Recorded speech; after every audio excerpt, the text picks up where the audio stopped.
Tentang siapa yang cocok di Kementerian Kebudayaan. Ada satu nama yang menarik, Fadlizon.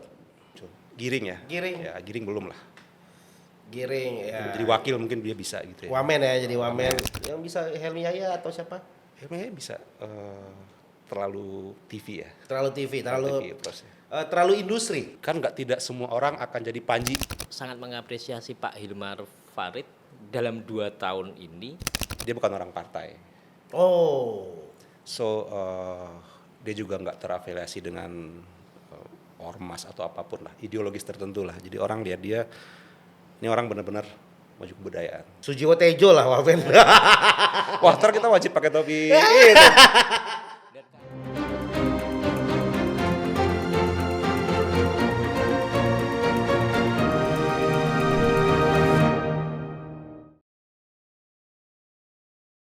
Yes, kembali lagi di Meet the Politician bareng sama gua Gian Wigi yang ya kita menggantikan teman gue satu itu. Biasa kalau habis ketangkap narkoba emang banyak duit yang harus dikumpulkan kembali.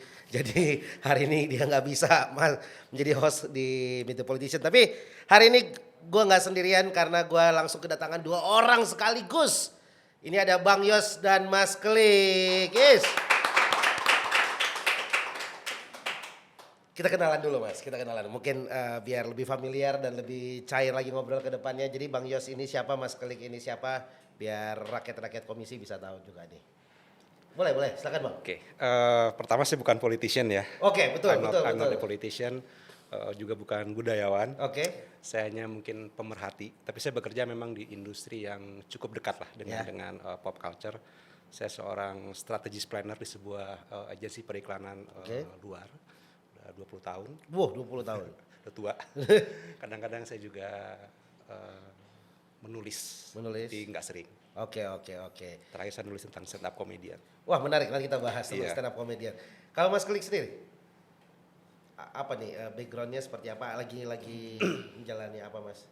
Seperti halnya tadi Buya Yos bilang, saya juga bukan politician, bukan budayawan. Saya ini pernah sebentar jadi jurnalis satu media cetak. Kemudian sekitar 10 tahun terakhir bekerja di salah satu museum swasta di Jogja.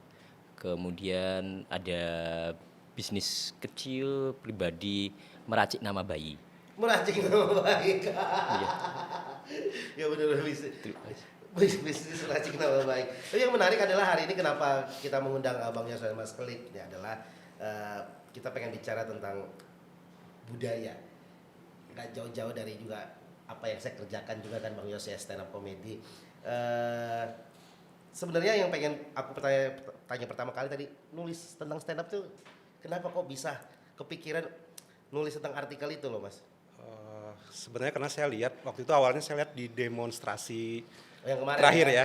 Itu kan tiba-tiba stand up itu menguasai panggung lah gitu. Ya, mereka naik ke atas terus podium mereka ya. heboh gitu. Terus dari sebuah kafe-kafe kecil yang dilakukan oleh belasan orang, tiba-tiba mereka di panggung besar. Terus saya lihat juga di industri podcast lah kayak Gian, Coki gitu dan Pras Teguh semacam, mereka mendominasi di situ. Sangat mendominasi. Beberapa sudah masuk di musik dengan alternatif yang bagus. Pras Teguh, Zawin. Ya. Yang menarik Pras Teguh terakhir sama Yunisara. Udah di Nah. tahap yang di situ tuh, tuh. Terus ada David Sumbing ya. David lagunya Sumbing, yang bagus gitu. Yono Bakri. Menampilkan alternatif. Terus yang kedua mereka juga masuk ke industri entertainment biasa. So saya lihat mereka punya akhirnya saya lihat ini smart comedy. Ya walaupun mereka juga sering bilang ini bukan smart kok, kita komedi biasa. Tapi mereka menulis, mereka tahu timing dan mereka berangkat dari keresahan yang hampir semua orang relate. Makanya nggak heran film agak lain itu penontonnya 9 juta karena emang relate lah ke semua orang gitu. Itu aja sih. Tapi kalau dari Bang Yos sendiri melihat stand up kan ya, kedepannya bahkan bisa lebih besar daripada yang terjadi di hari ini. Oh iya. Pertama kan stand up ini sebenarnya baru buat kita. Jadi setelah saya baru berapa tahun lah ya. Beda dengan negara-negara yang udah maju gitu ya, kayak Amerika. Bahkan di Asia Tenggara, Filipina lah. Mereka kan udah terbiasa untuk walaupun kita masih pro kontra ya, nanti ada blok lu blok ini, lu blok itu. Walaupun nanti akan cair lah karena mereka ketika era demokrasi itu stand up itu akan Akan Maju lebih sekali. lebih berperan juga pada kedepannya. dan mereka punya soft skill dan hard skill yang kuat di belakangnya. Ya, kalau kita bisa melihat salah satu stand up itu masuk budaya nggak sih, Bang Yos? Ya harusnya iya. Mas Klik? Mas Kalik menjelaskan bisa. Iyalah. Padahal kan dari luar nih. Ya budaya itu produk akal budi. Produk akal budi. Produk kreativitas. Iya. Iya, Jadi iya. masuk lah. Termasuk ya stand up Iya. ini ya. Oke. Karena kan kita bisa melihat ya, kita sebelum kita lebih dalam lagi tentang kebudayaan, karena yang menarik masalah budaya ini, stand up adalah merupakan budaya tadi kalau kata Mas Kelik adalah kalau kita lihat di era politik akhir-akhir ini sangat mendominasi. Jangankan pas demo kemarin, jauh sebelum itu bahkan di pilkada juru bicara Calontong ya, dari salah satu kubu ya. Ketua tim pemenangan Calontong, di Jawa Barat ada Sule. Maksudnya ya itu komedi dan stand up Mas beririsan. Dari sudut pandang filosofi ini, kenapa komedi yang merupakan salah satu warisan budaya ini menjadi ujung tombak dari orang bersuara? Komedi itu di banyak budaya, Ya. di banyak masyarakat itu kan jalan yang apa namanya memang bisa membantu menyuarakan berbagai hal yang sebenarnya rumit. Ya. Contohnya yang kita kenal sekarang sebagai wayang kulit Ya. itu bagian yang paling populer di antara para penontonnya itu bagian goro-goronya yang itu komedi juga. Oke. Iya. Bagaimana revolusi pewayangan di tahun 80-an memunculkan bisa dibilang dalang superstar pertama di budaya Jawa maupun di budaya Indonesia, Kinarto Sabdo, Ya. itu karena beliau mengangkat lebih menggarap goro-goro bagian komedi dari pewayangan itu. Itu nanti bisa dipakai nggak cuma untuk komedinya itu sendiri, tapi juga menyampaikan kritik secara halus lain sebagainya, memikat orang juga. Memikat orang. Iya. Bisa lebih didengar Iya. daripada bukan komedian ya. Ya daripada bagian yang serius sekali. jelek juga kan? Iya. Lebih jelek juga ya. Iya. Lebih mungkin karena kalau aku bercandanya aku ya, kalau untuk bicara jujur, komedian tuh jujur. Kalau mau bicara lucu, politisi yang jujur. Lucu. Budaya itu ada kecenderungan orang kita mengaitkan budaya itu dengan cenderung membatasi dengan seni. Oke. Karena kita selalu memikirnya gitu. Kalau ngobrol gitu kesannya budaya itu budaya hal yang kuno dan sebagainya. Padahal seperti tadi saya kutip, budaya itu sebenarnya perkara produk akal budi kreativitas. Dan memang budaya sebenarnya bersinonim dengan kreativitas, dengan peradaban. Jadi sebenarnya tidak cuma berurusan dengan hal-hal yang sudah lampau, tapi juga yang dengan hari ini, kreativitas hari ini maupun juga mendatang. Dan soal budaya sebagai bentuk dunia kreatif, saya terus terang terpengaruh dengan satu bacaan dari yang ditulis salah seorang penulis dari Amerika Latin, judul bukunya Orange Economy. Oke. Di situ disebutkan bahwa budaya dan dunia kreatif, ekonomi kreatif itu semacam tambang minyak atau mineral baru yang tidak habis-habis. Bisa tidak habis-habis. Dan kita contoh masyarakat dengan kekayaan budaya yang tinggi. Kalau ada kementerian yang ngurusi pertambangan mineral dan sebagainya, kenapa budaya yang sebenarnya tambang dan mineral baru nggak diberi juga kementerian baru, padahal potensi ekonominya nanti besar dan tidak habis-habis.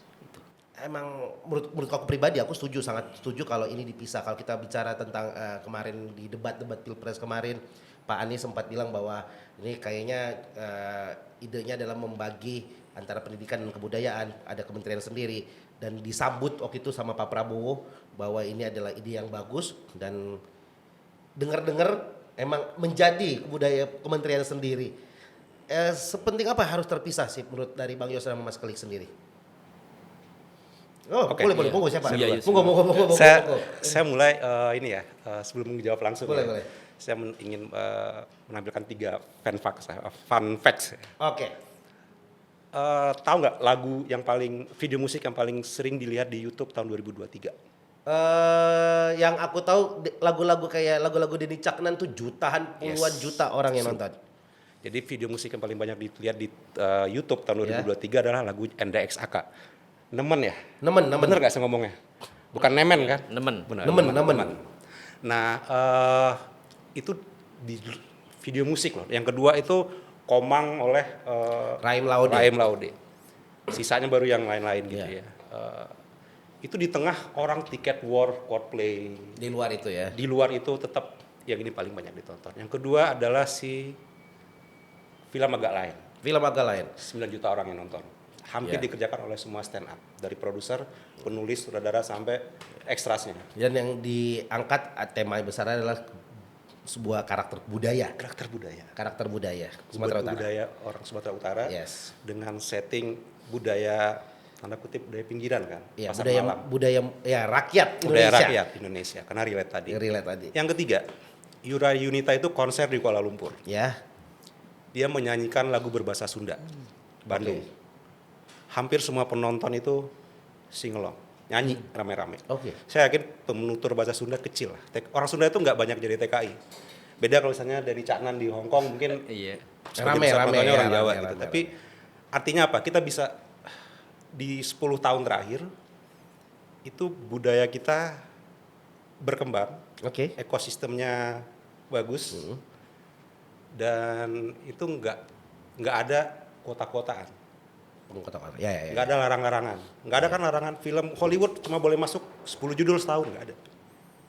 Oke. Mau konser apa aja datang aja ke sini orang luar. Bebas. Bebas. Bebas. Tapi budaya lokal kita Ya. berkembang. Artinya 10 tahun lagi, 10 tahun aja, 10 tahun ini hanya di support oleh Dirjen Kebudayaan, ekosistemnya benar. Oke. Ekosistemnya ada. Tentu nggak sempurna ya. Ya. Nah, apalagi kalau diatur ada lembaga sendiri yang di level menteri itu lebih satset karena Birokrasinya kepangkas di sana. partner ngomongnya dia kan menteri. Kalau Ya, dirjen ya. kan misalnya Dirjen gini, harus ke atas lagi. dia harus ngomong ke menterinya dulu baru ngomong ke menteri yang lain. Ya. Jadi saya ngerasa akan lebih maksimal sih. Oke. Tapi emang ide Kementerian Kebudayaan ini yang setauku kan dulu pernah ada dualisme kan. Kebudayaan di pendidikan dan kebudayaan di pariwisata. Nah, tapi dulu pernah nggak sih berdiri sendiri?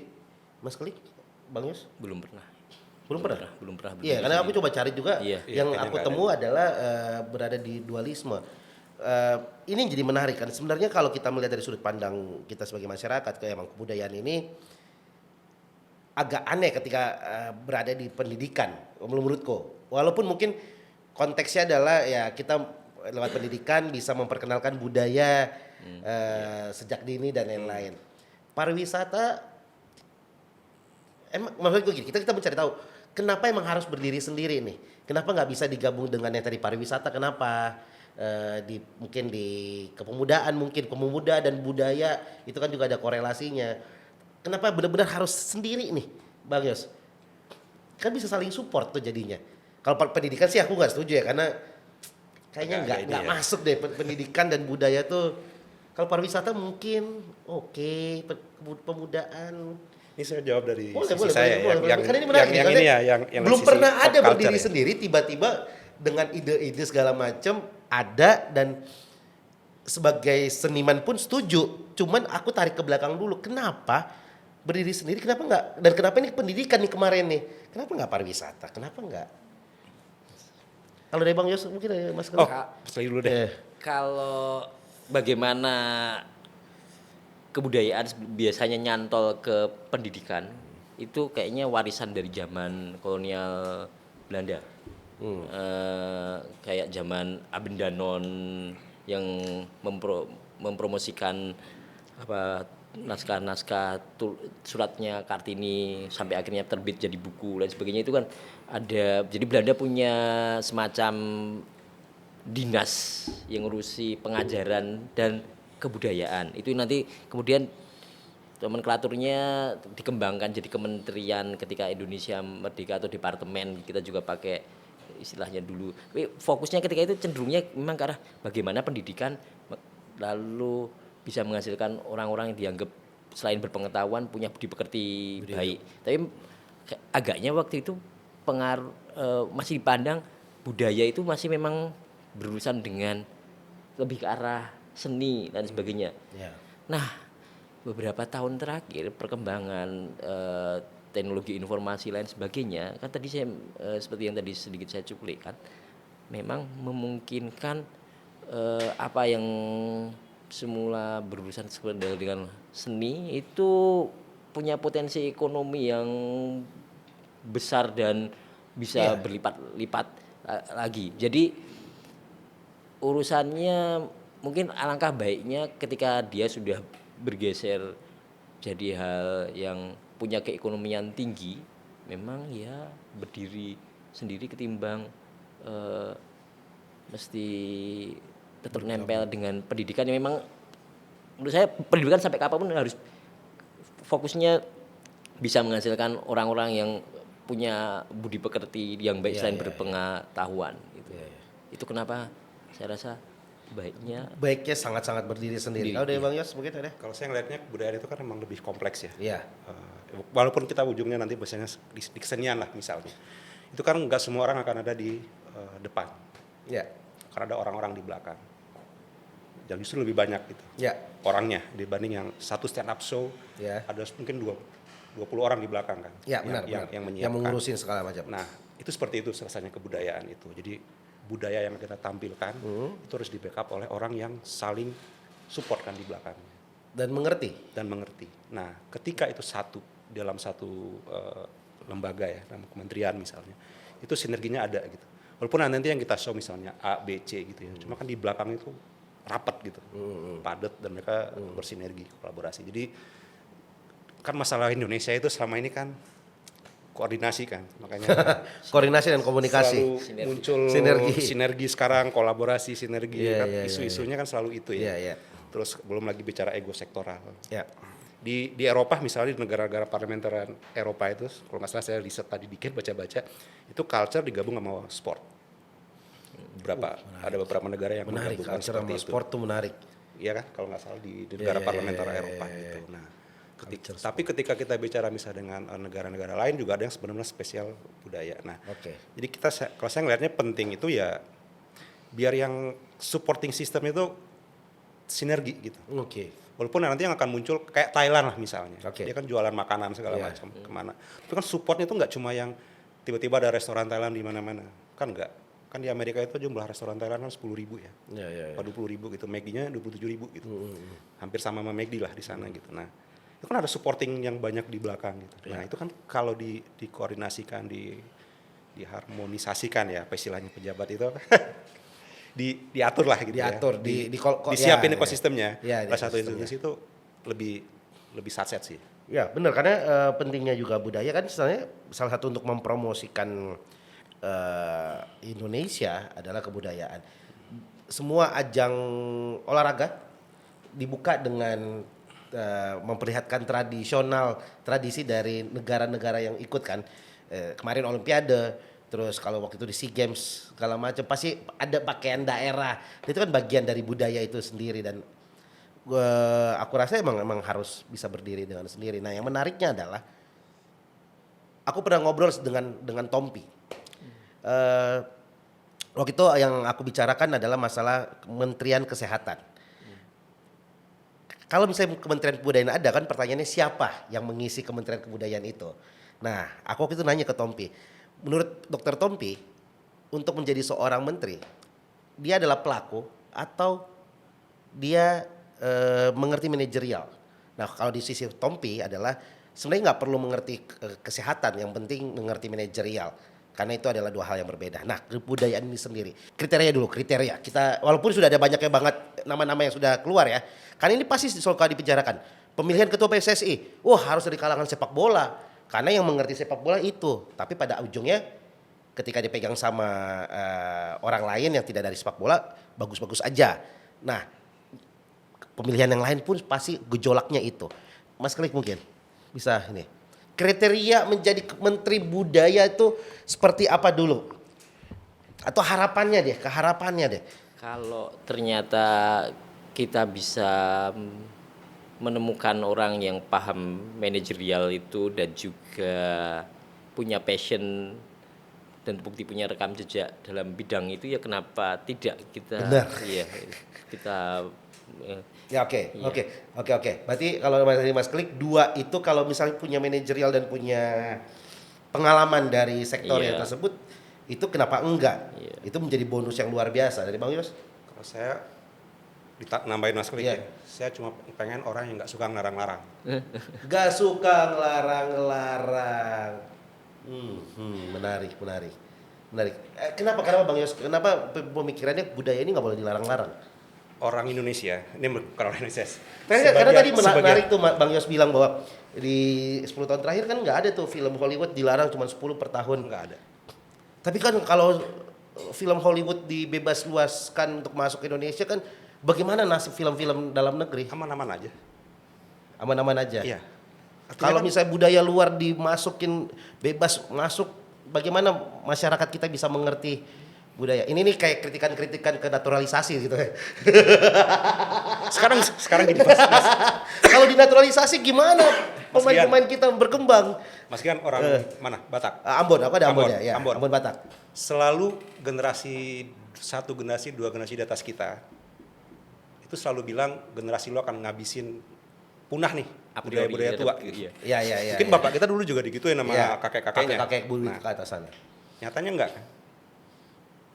Oke. Nah, jadi saya butuh orang yang orang biasanya kalau dari maaf ya, saya boleh ngomongin soal politisi ya. Iya, iya. Karena kita meet politician. Iya. Politisi itu cenderung untuk ngelarang-larang. Hmm. Ya enggak, tapi enggak semuanya. Enggak semuanya. Nah, yang penting menurut saya orang yang ngurusin budaya itu tidak berpikir dia adalah tukang sensor. Ya. Walaupun kerjanya nggak terlihat mungkin ya. Seperti sekarang 10 tahun ini kan sebenarnya kayak pesawat itu udah benar-benar mau take off nih. Udah oke lah gitu. Kita nggak. Malaysia masih suffer dengan budaya Melayunya yang katanya nggak berkembang segala macam gitu. Malaysia kan budayanya kan ngambil batik kan kalau nggak Ya, salah. mereka masih debat-debat di sekitar itu gitu. Bahasa Melayunya nggak terlalu populer, bahkan orang Melayunya sendiri lebih senang berbahasa Inggris Iya. di rumahnya gitu. Kita kan nggak ada di masa itu. Oke. Jadi Ya, saya ngelihat ini kan budaya ini menarik banget soalnya. Jadi kalau menurut saya kenapa 10 tahun ini menurut saya ekosistemnya udah bagus gitu dan tinggal diterusin aja gitu. Oke. Berarti diteruskan bersama orang yang lebih paham budayanya itu sendiri. Yes. Dan lebih bagus kalau dia juga mengerti manajerial Iya. Dan nggak ngelarang-larang. dan nggak ngelarang-larang. Ini menarik, nggak ngelarang-ngelarang nih. Karena ini bener Bang Yos, sorry. Waktu gue kecil ya orang tua kita kan sangat suka melarang seperti itu, kayak nggak Iya. boleh dengar lagu ini, nggak boleh dengar lagu itu. Oke, nanti kita simpan pembahasan melarangnya ini. Iya. Karena ini ada hubungannya bagaimana nanti program-program dari Kementerian Budaya bisa bisa menyampaikan program-program terhadap Gen Z ini. Karena menurutku sekarang ini generasi Z dan Alpha ini menjadi tantangan bagaimana kita tetap mempertahankan dan memperkenalkan kebudayaan kita terhadap mereka nih. Ini kan jauh banget nih gapnya nih. Kalau dari Mas Klik sendiri, ini kan nama udah beredar nih sekarang nih. Nama-nama yang berada di media tentang siapa yang cocok di Kementerian Kebudayaan. Ada satu nama yang menarik, Fadlizon. Yang jujur terakhir yang aku tahu dia demo aja gitu. Nah, dan prestasinya Fadlizon adalah kurus. Ya, diet. Itu prestasi. Berapa kilo Itu prestasi karena Bisa nggak gagal. semua orang bisa kurus. Bener ya Mas ya? Saya aja masih gagal. Saya aja masih gagal, itu prestasi. Nggak semua orang bisa kurus Mas Klik, kayak Mas Klik ini. Kita pengen kayak Mas Klik. Kita bahas satu-satu. Ada beberapa nama. Fadlizon, kalau jujur kalau gue pribadi Mas, gue nggak setuju. Karena gue nggak punya track record terhadap Fadlizon terhadap kebudayaan. Kalau dari Mas Klik sendiri. Rasanya ada yang lebih baik. Oke, nggak apa-apa Mas. Nggak apa Mas, jangan takut Mas. Nah, biar kita bisa mencari yang paling tepat gini. Karena jangan sampai menambah nomenklatur itu menjadi bumerang terhadap pemerintahan yang berikutnya. Terkesan hanya menambah anggaran negara aja. Kalau tidak diisi oleh orang-orang yang tepat. Kalau menurutku gitu. Pendidikan sama budaya mau dipisah nggak apa-apa. Tapi orang yang tepat di sini. Misalnya kayak pemuda dan olahraga mau dipisah pun ya nggak apa-apa. Asalkan tepat. Jangan sampai dipisah menambah anggaran dan lain-lain tapi tidak ada hasilnya. Benar ya Bang Yos ya? Iya, iya. Beberapa waktu yang lalu saya menonton salah satu podcast yang lain, kayak podcast dari sekian bulan yang lalu juga. Oke. Di situ ada pembahasan bahwa kemajuan itu salah satunya bisa dicontohkan dengan filosofi membangun candi. Karena ternyata membangun candi itu bukan sesuatu yang bisa dikerjakan satu malam, bukan seperti dongeng Roro Jonggrang mem-PHP Bandung Bondowoso semacam itu, meminta 1000 candi dalam waktu satu malam. Kemudian sejarah kan menunjukkan candi-candi itu dibangun dalam waktu puluhan tahun, seperti Borobudur atau Prambanan yang bahkan mendekati pembangunannya makan waktu mendekati 1 abad, yaitu 70 tahun dan sebagainya.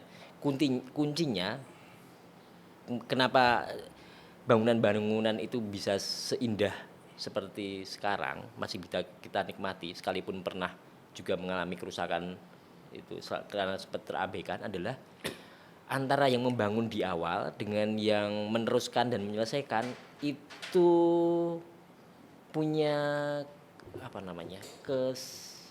saling kepercayaan.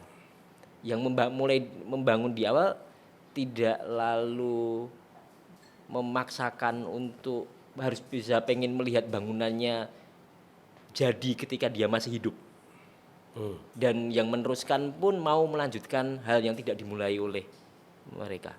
Jadi kuncinya sesuatu yang bagus itu tidak lepas juga kalau ada cukup waktu dan kesinambungan untuk mengerjakan. Nah, kalau bisa dibilang 10 tahun terakhir sebenarnya perkembangan kebudayaan dan dunia kreatif kita cukup bagus.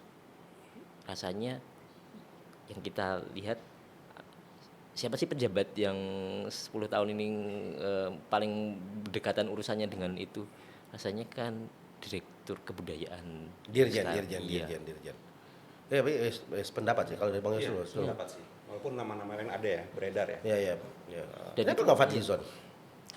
Ya kalau saya kan udah bilang, Fadlizon tuh pernah nulis di High zaman dia SMA, Ya, dia anti musik metal. anti musik metal. Padahal dia habis ikut program AFS di Amerika gitu ya. Ya oke, kita nggak suka kan musik selera ya, tapi kan kita nggak perlu juga melarang gitu. Karena kata kunci dari Bang Yos tadi nggak yang melarang-larang nih. Edian kita lihat siapa band yang dari Garut yang berhijab itu? Mbak Cecot. Ya itu kan metal ya, dan dia bisa mewakili Indonesia. Son of Baceprot ya, Baceprot. Baceprot. Son of Baceprot itu Ya, kan. Son. Son ya, pakai son nggak? Son, iya. Voice. Voice. OB. Nah, Voice dia of bisa Baceprot. ke Eropa menjadi mewakili Indonesia di situ dengan berhijab, nyanyiin apa alirannya, grung apa metal itu? Ini apa sih metal? Mas metal juga. Metal karena itu kan nggak ada isu gitu. Jadi ya menurut saya yang Fadlizon mungkin dia capable dari beberapa urusannya. Ya. Sastra mungkin dia kuat Ya. karena dia emang belajar sastra Rusia gitu segala macam. Dia orang politisi juga, dekat dengan Pak Prabowo juga. Cuma kalau Pak Prabowo mau bikin second kabinet ya harusnya Yang emang bisa bekerja mengerti gitu. dan mengerti. Nama lain? Kemarin siapa yang muncul? Giring ya? Giring. Ya, Giring belum lah. Giring ya. Jadi wakil mungkin dia bisa gitu ya. Wamen ya, jadi wamen. Wamen. Ya.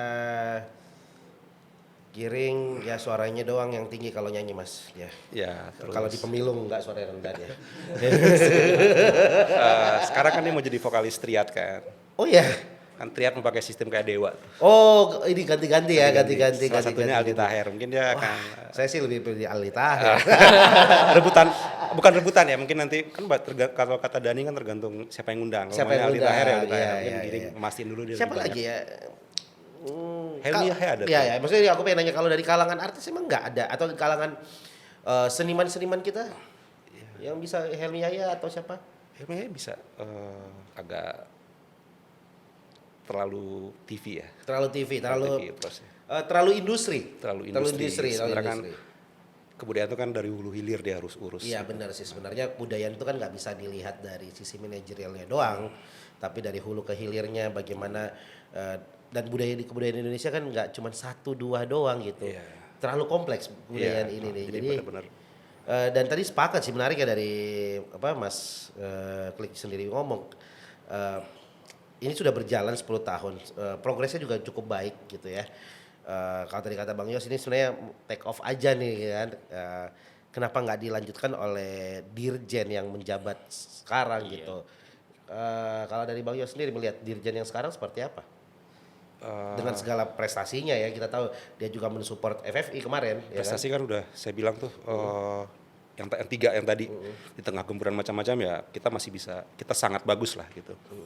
Yang berikutnya menurut saya ini agak absurd, mungkin yang lebih detailnya Mas Klik ya, yang lebih akademisnya. Ya. Kalau saya ngelihatnya Hilmar Farid itu kan lulusan sejarah UI, S3-nya soal budaya juga, Soal budaya soal juga. ini. Dan ketika dia dilantik jadi dirjen tuh rambutnya gondrong, Mas. Iya. Oke. Dan dia pernah ngeband dulu zaman kuliahnya, jadi ya menurut saya dia orang yang keren aja kita Iya, punya iya, iya. punya seseorang kayak gitu jadi menteri gitu. Iya, iya, iya. ini iya. ini jawaban agak ngaconya ya, Iya, iya, tapi ya menurut saya masuk akal juga sih pur ngaco gitu. Oke, kalau dari Mas Klik sendiri melihat Dirjen kita sekarang, maksudnya perdana nih Kementerian Kebudayaan nih harusnya diisi oleh orang yang emang lebih sudah tahu lah rumahnya gitu. Dikasih yang biasa tinggal bareng mas keluarga sekarang tinggal sendiri ya. Jangan diisi oleh orang baru dulu gitu, minimal dialah gitu yang melanjutkan. Gimana Mas Klik melihat Dirjen kita sekarang? Kalau saya yang sangat mengapresiasi Pak Hilmar Farid dalam 2 tahun ini, bagaimana kita bisa mendapatkan repatriasi benda-benda bersejarah yang pernah lama dalam penguasaan pihak Belanda selama diambil dan dijarah maupun diambil mereka secara berdasarkan perilaku-perilaku yang tidak adil dan sebagainya selama masa kolonial. Dan kalau tahun lalu bisa dipulangkan sekitar 470-an ya. Kemudian Minggu lalu bulan juga. iya, Minggu lalu tanggal ya. 20 Dipulangkan itu juga tuh. 228 lagi. Meski beberapa pihak mungkin a priori bilang wah itu karena Belanda kehabisan duit untuk merawat dan sebagainya. Tapi bagaimanapun ini kan kesempatan kita bisa memulihkan luka. Sesuatu yang dulu mungkin leluhur kita kehilangan barang-barang itu, dibodohi dan sebagainya. Terus itu bisa kembali ke negara ini, itu harus sesuatu yang kita rayakan. Apresiasi ya. Apresiasi. Beberapa kemudian saya mungkin kurang mengapresiasi itu mungkin berkenaan dengan kasus sekitar setahun yang lalu, tidak lama setelah pemulangan itu terjadi kebakaran di Museum Nasional. Itu ada beberapa mengejek nanti kalau dibawa ke sini barang bersejarahnya Kebakar lagi. apa ya tidak terawat. Tapi kita lupa ada contoh bahwa selain 470-an sekian yang dipulangkan tahun lalu, terus ada 288 lagi yang akan diterima kembali tahun ini. Ada 2 contoh awal repatriasi itu Arca Prajna Paramita dari zaman Singasari yang indah sekali pahatannya yang selalu dianggap seperti dianggap perwujudan Kendedes. Juga keropak naskah kuno, lontar kuno Nagara Kertagama tulisan Empu Prapanca dari versi keropak yang ditemukan di puing-puing Puri Cakranegara yang terbakar tahun 1896 ketika diserbu tentara Belanda. 2 itu kan sejauh ini terawat dengan baik, jadi kebanggaan kita. Memanfaatkan mungkin menjadi itu tadi hal-hal yang menjadi disuguhkan sebagai pariwisata maupun edukasi baru, mengundang lebih banyak orang berminat berkunjung ke museum. Dan untuk ini kita butuh juga institusi yang lebih bisa mensinergikan urusan-urusan itu. Kementerian Kebudayaan mestinya Seperti itu ya. Iya. Nah, tadi sinergi. Dirjen sekarang bisa melakukan sinergi itu dari mulut Bang Yos. Menurut saya sih bagus ya.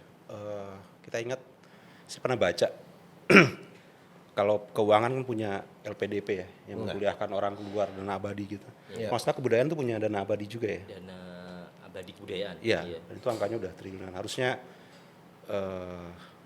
ya dia udah tahu mau diapain itu duitnya gitu ya. Mungkin untuk support. Kan nggak semua itu akan laku ya Mas ya. Iya benar. Bang Iya. Dian ya, nggak semua akan laku, nggak semua akan bisa jualan tiket.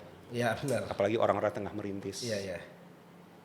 Nah, mungkin saya nggak tahu nih tujuannya. Mungkin ini untuk ketika orang latihan misalnya, latihan ngeband kan mereka keluar uang, Iya. latihan nari, latihan apa. Mungkin itulah kali yang bisa saya nggak tahu nih, tujuannya buat apa sih duit itu? Buat support kayak gitu. Kebudayaan itu apa, teman? Ada beberapa kemungkinan beberapa proyek seni termasuk produk seni kreatif, Iya. event dan sebagainya yang jadi lebih dimungkinkan penyelenggaraan lebih.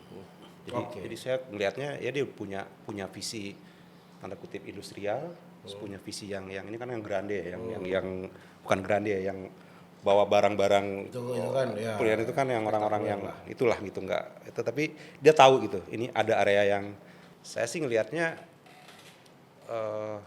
kalau emang jumlah dana kebudayaan itu gede segala macam, kita mungkin akan punya suatu produk-produk budaya yang benar, yang besar nantinya, dan itu nggak hanya di level Indonesia sih. Tapi tadi balik tadi, Bang Yos yakin bahwa Pak Hilmar ini bisa mensinergikan ini terhadap kementerian-kementerian yang lain juga. Kalau dia di level Karena kan menteri harusnya kan nggak bisa berdiri sendiri nih kebudayaan, tetap harus bisa disupport oleh kementerian-kementerian yang lain untuk bisa semakin kuat gitu. Dan itu bisa dilakukan. Iya, bisa. Misalnya gini, olahraga gitu ya, kan siapa?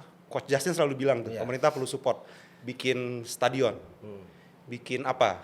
Itu kan semua milik Pemda. Terus kemarin Menteri PU juga bikin. Nah kalau di levelnya kementerian, ini kan bisa jelasin gitu dengan lebih gampang lah koordinasinya.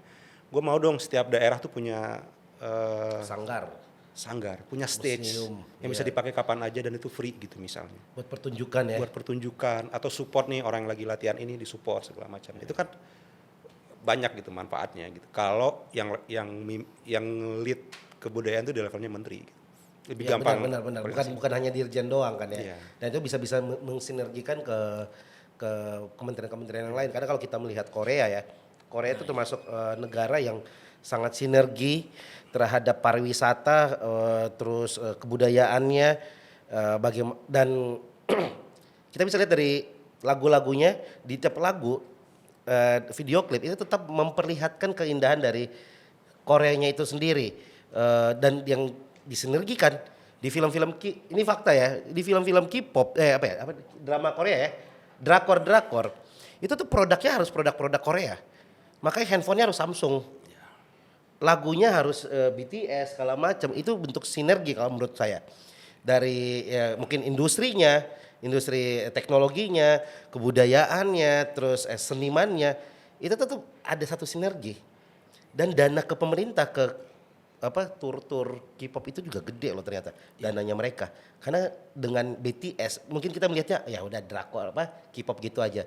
Tapi tanpa kita sadar lupa K-pop masuk ke Indonesia, anak-anak kita tuh belajar bahasa Korea. Sejarah Korea juga. Belajar sejarah Korea juga, dan itu kan merupakan salah satu promosi gratis, ya tanda kutip gratis ya, dari pemerintah Korea dengan lewat BTS, SID lagi, SID mah Super ya, dan yang lain-lainnya gitu, Blackpink. Nah bisa nggak kita di tahap itu tuh, di area itu tuh nantinya tuh, dengan mungkin ketika Dirjen bisa melanjutkan programnya di kementerian. Harusnya bisa lah. Kekayaan budaya yang di sini sama sekali sebenarnya nggak, kalau secara bahan sebenarnya Nggak kurang kan nggak kita? kurang, iya. Ya Korea cuma punya K-pop loh, maksudnya satu itu tuh yang diperas habis-habisan sama pemerintah mereka. Gara-gara K-pop itu bahkan saya rasa generasi Z dan Alpha termasuk di negara ini sampai, atau bahkan di banyak negara lain di dunia sampai mikir mungkin dalam kepala mereka Korea Korea Selatan itu ukurannya lebih besar dari peta mereka. Iya.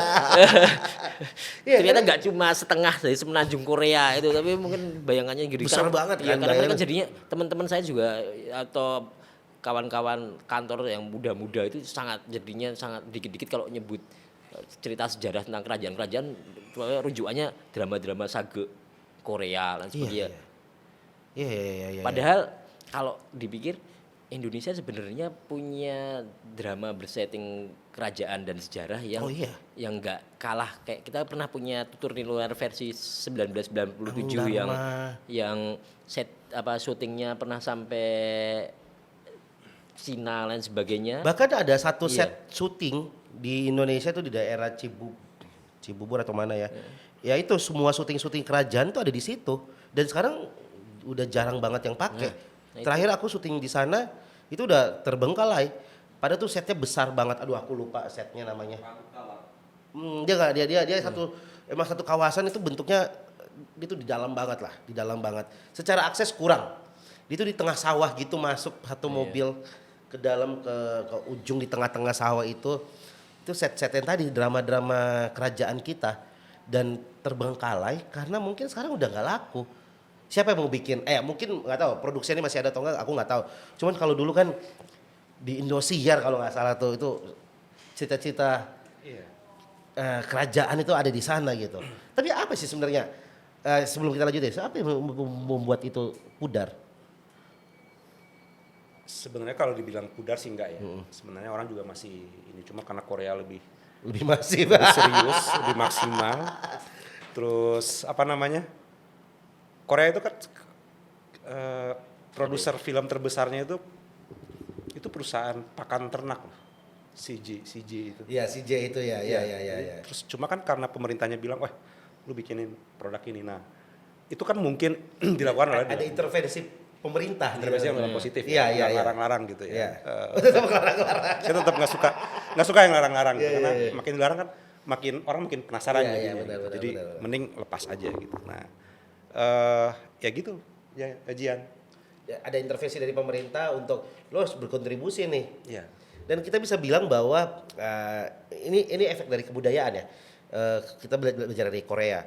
Samsung itu peningkatan penjualannya sangat tinggi ya karena K-pop itu sendiri. Di mana di film-filmnya, di K-pop film-film drakor itu handphone Samsung bertebaran di dalam. Orang beli handphone tuh pengen beli handphone jenis ini tuh karena artis Korea yang make.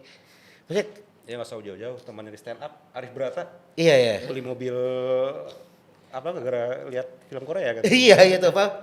Aduh si Rebecca. Iya. Nama mobilnya Rebecca. Nah itu kan sangat kuat banget gitu apa yang dilakukan oleh Korea dan harapan kita kan Indonesia bisa seperti itu gitu. Bahwa ketika kuncinya adalah orang yang mengerti gitu. Nah, memang sebenarnya apa yang bisa dilanjutkan oleh Pak Hilmar lah. Kalau kita bisa bilang kalau tadi kita sepakat bahwa kayaknya Dirjen yang lebih cocok untuk melanjutkan ini semuanya. PR-nya apa? Kalau dari Bang Yos, Mas Kelit sendiri. PR-nya dia udah tahu ya, 10 tahun ini dia akan bawa kemana, terus obstacle-nya apa yang ngalangin dia, yang nggak bisa bergerak itu ketika dia hanya misalnya levelnya dirjen atau segala macam, dia udah punya mimpi-mimpi juga.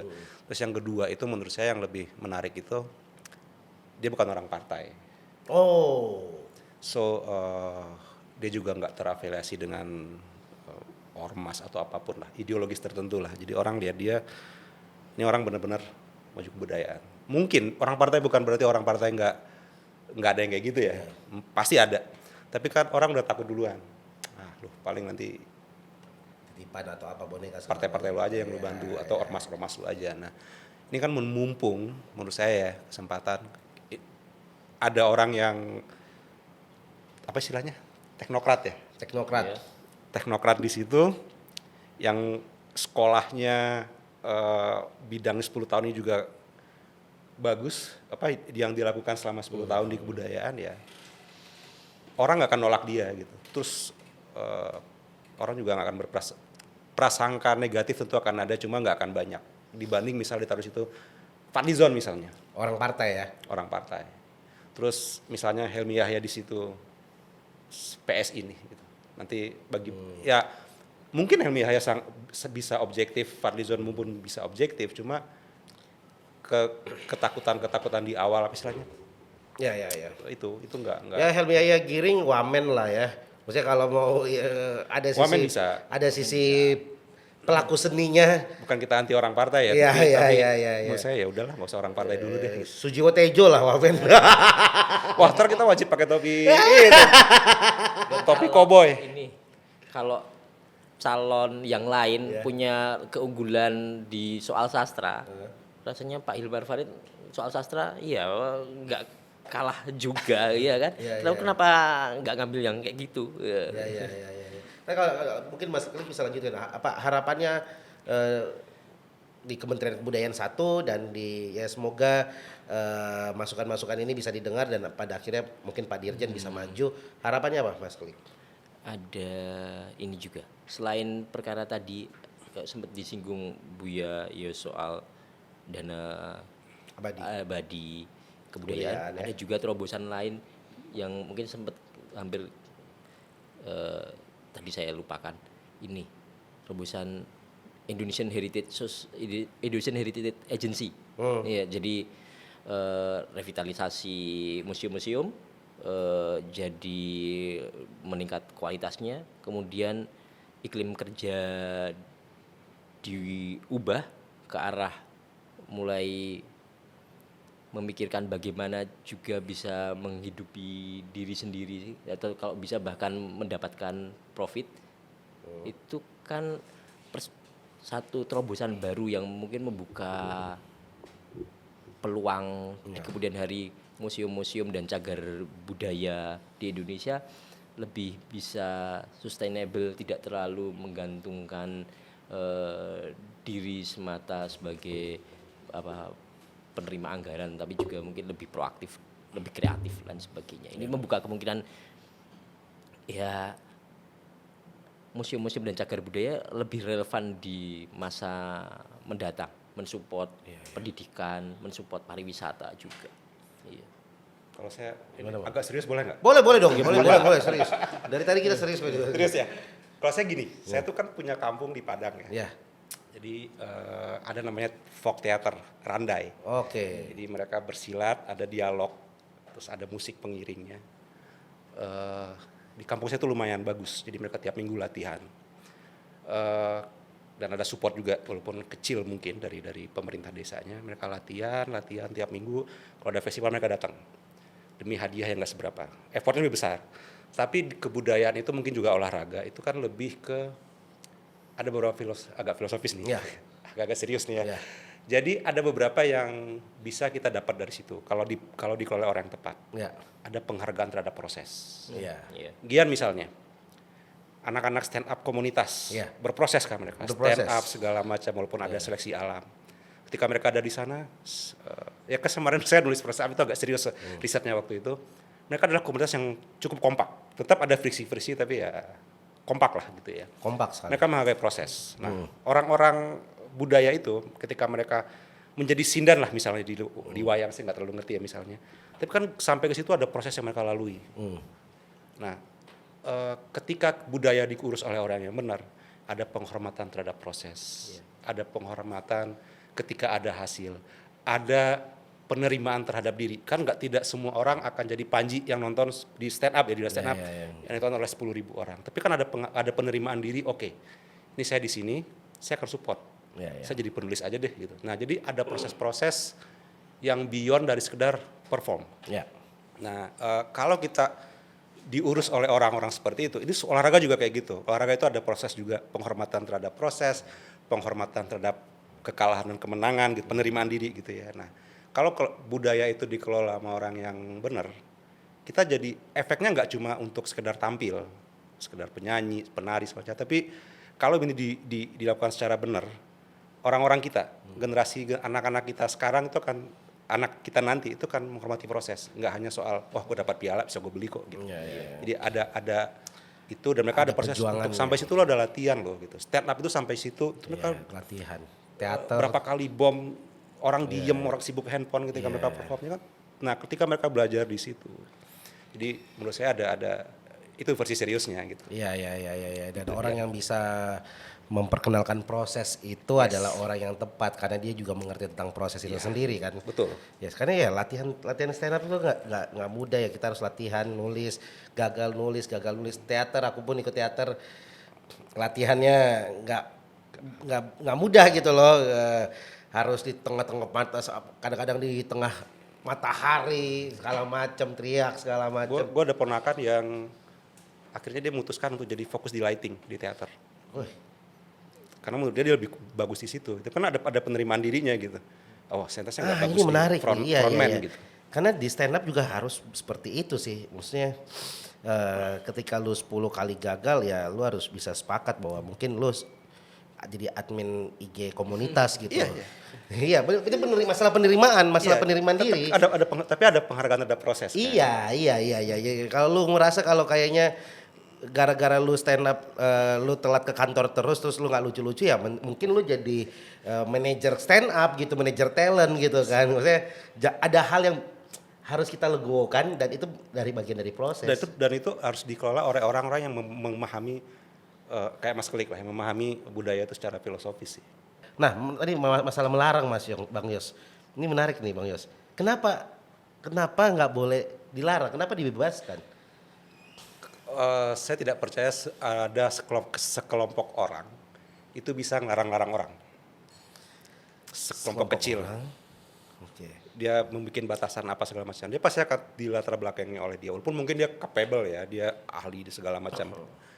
Mending serahkan ke masyarakat aja. Iya. Tapi bukannya ini udah di luar yang tadi kita obrolin ini, di luar siapa yang cocok jadi menteri segala macam. Tapi ini menarik kita bahas karena ini berkaitan dengan budaya gitu. Larangan-larangan itu kan banyak banget di budaya kita. Kadang-kadang ini Tapi 10 tahun ini nyaris nggak ada lah. orang tua kita. Orang Tua kita. Bukan di sekarang nih, orang tua kita.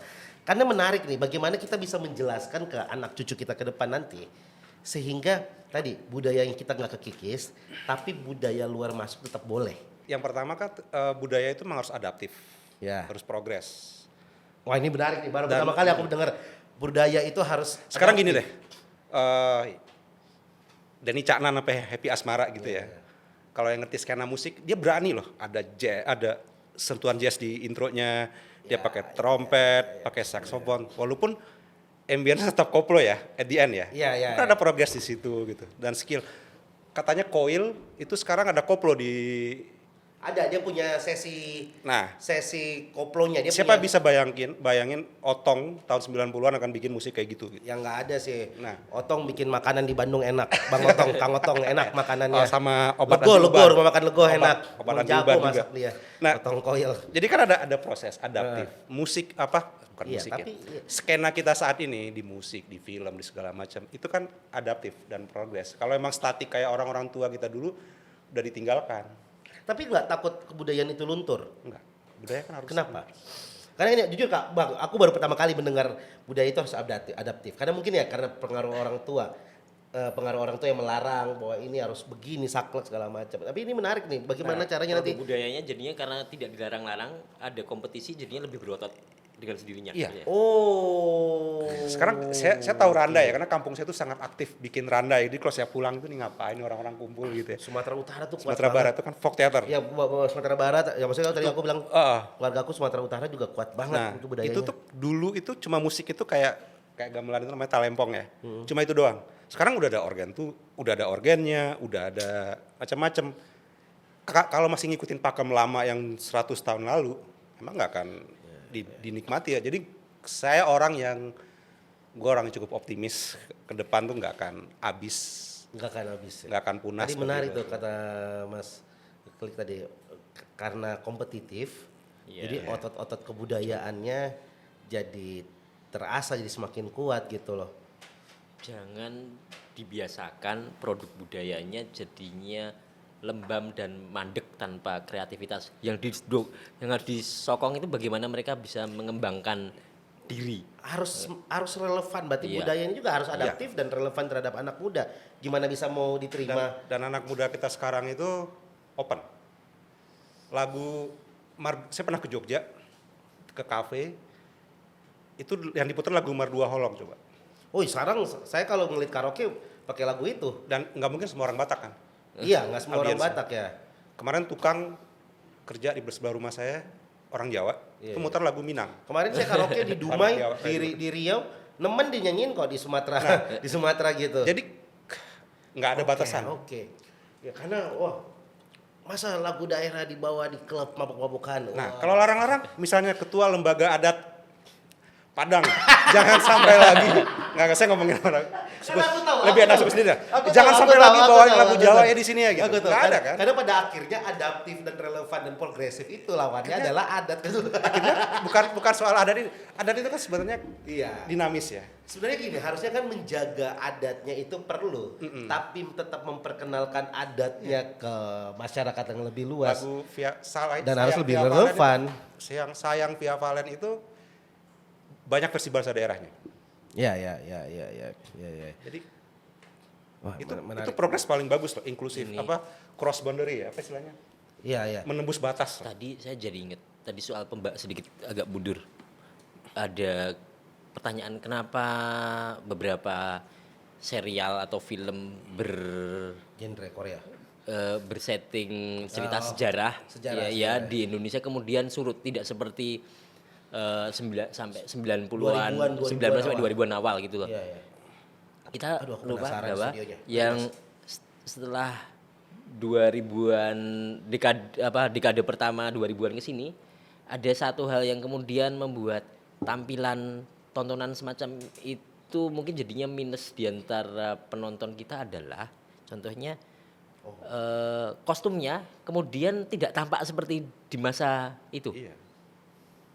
Penontonnya kehilangan bagaimana mereka pengen melihat cerminan sebuah kisah tentang masa 5, 7 atau 10 abad yang lalu, tapi kemudian kostumnya nggak benar-benar mencerminkan zaman itu, terlalu berwarna,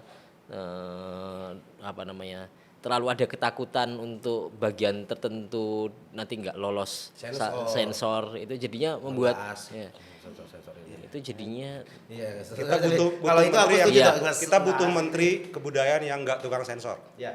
Oke, ini nama studionya adalah Genta Buana, Mas. Nih. Ini Bukan di sinetron elang-elang Indonesia. Iya, ini kerajaan-kerajaan itu. Jadi setnya di sini. Aku pernah ngobrol sama pemiliknya. Jadi pada waktu itu ya tahun 2000-an itu wah kan film-film kerajaan banyak, tempat syutingnya di sini. Waktu itu sangat optimis ini akan panjang. Jadi ini termasuk studio terbesar di Indonesia yang setnya tuh udah jadi, Mas. Studio dan itu persis banget yang di buku-buku sejarah. Jadi datang ke sana tuh kayak kalau syuting di sana tuh kayak belajar sejarah juga gitu. Oh, tempat tidurnya zaman dulu tuh begini. Oh, begini ceritanya dan ternyata bangkrut karena yang tadi itu mungkin banyak yang melarang pada akhirnya gitu ya. Melarangnya bukan karena ceritanya tapi tadi mungkin bagi pakaiannya atau apa segala macam. Tapi setuju. Ini adalah pandangan baru kita terhadap budaya bahwa budaya itu tetap harus adaptif dan relevan. Kata kuncinya tadi kata Mas Klik bahwa biarkanlah budaya itu dengan adaptif dan relevan, otot-ototnya menjadi kuat karena mereka berkompetitif dengan budaya-budaya. Tapi butuh orang yang bisa mendorong ini terjadi. jangan dimanjakan juga jangan dikerdilkan. Iya. Kita butuh orang yang bisa menjaga otot ini semakin kuat ke depannya tanpa melarang-melarang. Itu dia kuncinya. Ini wawasan baru buat saya juga. Jadi ngerti bagaimana bisa menglegasikan budaya kita terhadap nanti anak cucu kita tanpa dilarang-larang. Yes, makasih. Thank you. Tepuk tangan dong buat Bang Yos dan Mas Klik. Nah, bagi teman-teman rakyat komisi gimana dengan obrolan hari ini? Setuju nggak kalian bahwa orang yang layak bisa memimpin nanti kalau pada akhirnya jadi ada Kementerian Kebudayaan adalah orang yang mengerti tentang permasalahan yang di dalam, orang yang tadi bisa melatih otot-otot ini dengan kompetitif tanpa melarang-melarang, dan orang yang punya visi dan misi yang jelas terhadap kebudayaan ini sendiri, memimpin Kementerian Kebudayaan. Tulis komen kalian di bawah dan sekali lagi terima kasih Bang Yos, Mas Klik sudah hadir. Sudah hadir di Mitra Politician. Terima kasih juga buat kalian yang sudah nonton. Jangan lupa like, subscribe, Meet the Politician dan share obrolan ini ke teman-teman kalian di media sosial. Gua Gian Luigi pamit, bye-bye.